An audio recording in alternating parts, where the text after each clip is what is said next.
વડોદરા શહેરમાં રફતારનો કહેર હજુ પણ યથાવત છે। કેનાલ રોડ પર કાર ચાલકે રાહદારીઓને અડફેટે લીધા। અકસ્માતમાં 3 થી 4 લોકો ઈજાગ્રસ્ત થયા છે। અકસ્માત બાદ કાર ચાલક નશામાં હોવાનો સ્થાનિકોનો આરોપ છે। તો શહેરમાં વધુ એક હિટ એન્ડ રનની ઘટના સામે આવી છે, જે રફતારના રાજાઓ છે તે હજુ પણ નથી થમી રહ્યા। ત્યારે ફરી એક વખત હિટ એન્ડ રનની ઘટનામાં 3 થી 4 રાહદારીઓ પણ ઈજાગ્રસ્ત થયા છે। સ્થાનિકોનો આરોપ છે કે જે કાર ચાલક હતો તે નશામાં હતો। આ દ્રશ્ય પણ સામે આવ્યા છે। તે અકસ્માત સર્જી અને ત્યાંથી ફરાર થવાની ફિરાકમાં હતો અને તે જ દરમિયાનના દ્રશ્યો સામે આવ્યા છે। કારનો નંબર પણ સામે આવ્યો છે। ત્યારે પોલીસ આવા તત્વો સામે કાર્યવાહી કરે તે પણ જરૂરી છે, કારણ કે આ રફતારના રાજાઓના મોજશોખમાં નિર્દોષો પોતાનો જીવ ગુમાવી રહ્યા છે।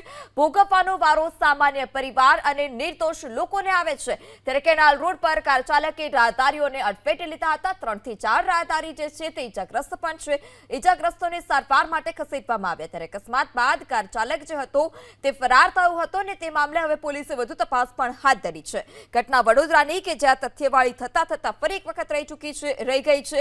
રફતારનો કહેર હજુ પણ યથાવત છે। ત્યારે આવા તત્વો સામે કાર્યવાહી થાય તે જરૂરી છે।